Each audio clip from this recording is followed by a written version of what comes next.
Okay, if you were just exhausted, like down to your bones exhausted from trying to be the good person all the time, this one's for you. We're about to flip the script on the one role you've probably spent your whole life running from, the villain. And we're going to see how stepping into that role might just be the only real way to get free. So if you're ready to break some chains, let's dive in. And look, this isn't just a dramatic quote, it's a diagnosis. The whole idea here is that the very thing you've been taught is your greatest virtue, your own goodness, has actually been turned into a cage. Your suffering isn't just about other people being manipulative. It's because that manipulation found the perfect handle inside of you to grab onto. I mean, really think about it. Are you constantly walking on eggshells, preparing your defense for a crime you haven't even committed? Do you get that knot in your stomach before a family get-together, or when you see a certain name pop up on your phone? If that sounds familiar, you're probably living under the tyranny of your own morality, terrified of being seen as the bad guy. And this is the part that is just so maddening, right? You can sacrifice, you can accommodate, you can twist yourself into a pretzel for years. But the second you set one single boundary to protect your own sanity, boom, suddenly you're selfish, you're cold, you're cruel. All that good you did, it's just erased, and now you're the enemy.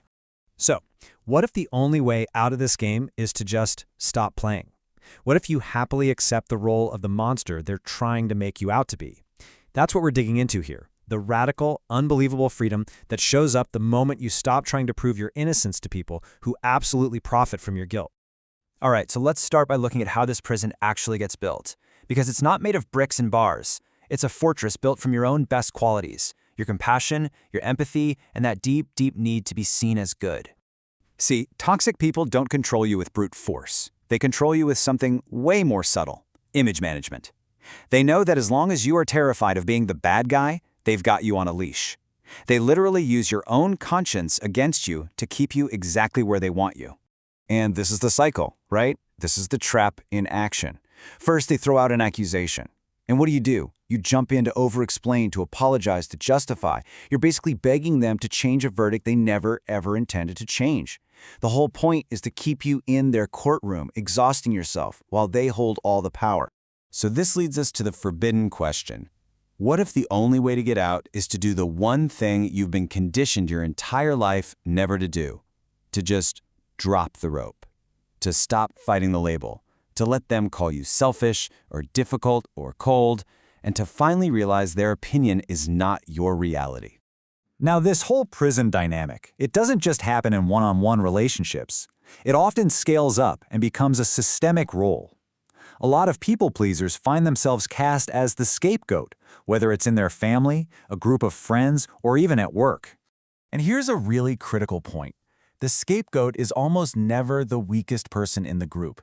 In fact, they're often the most aware one, the one who sees the game for what it is. And because that person is a threat to the whole dysfunctional system, the system protects itself by piling all of its problems onto them. Your clarity gets labeled as instability. Your boundary becomes disrespect.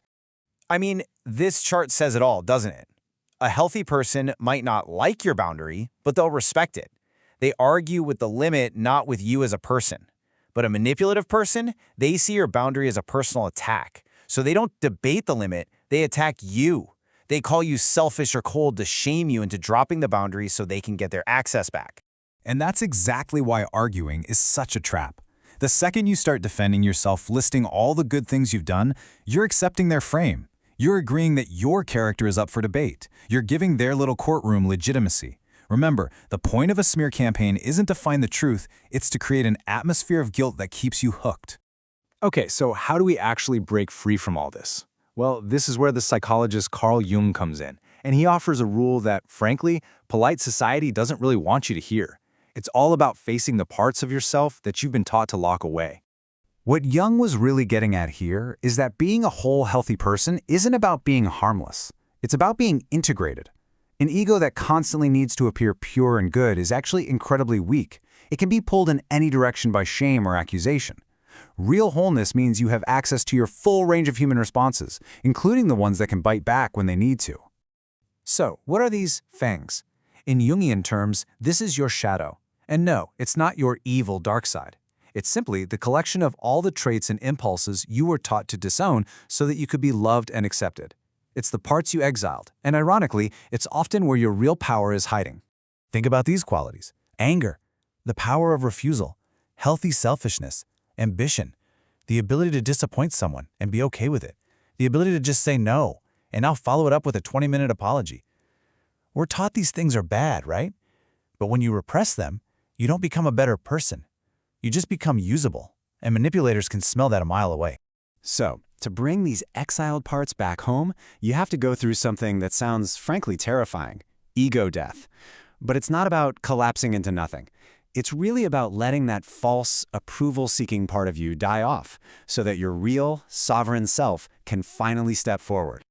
That version of you that lives and dies by what other people think, it's fragile. Your reputation inside a toxic system isn't a reflection of who you are. It's a hostage.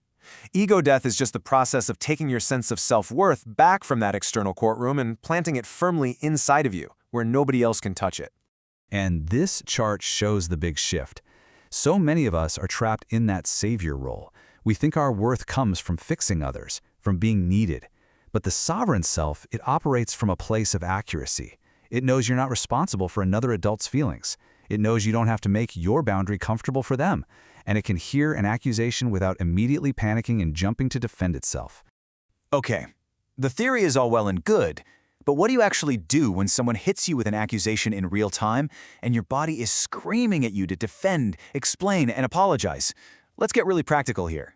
There's this brilliant little tool for this. You can think of it like verbal Aikido. A toxic person throws an accusation at you.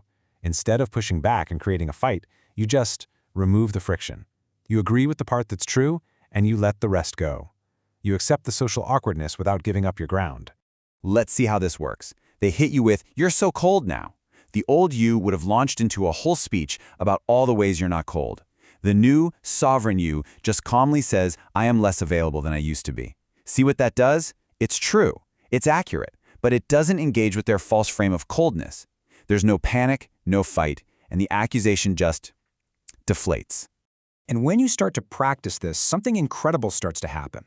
You begin to embody the entire goal of this journey, which is true psychological sovereignty. It's a state of being where you are governed from the inside, not colonized by the opinions of others. So when they finally call you the villain, you'll find yourself smiling because you understand the secret translation. Villain doesn't mean you're a bad person. It means you're no longer available for use. It means you're no longer easy to shame. Villain just means your boundaries got in the way of their entitlement. It's not a moral verdict. It's proof of your escape. And I want to leave you with this final thought. Start to relish their disapproval. Not out of spite, but because it's the clearest signal you can get that your mind and your life are no longer open for occupation. Their outrage isn't a judgment on your character. It's just the sound of their withdrawal symptoms. It is the sound of your freedom. The only question is, are you ready to hear it?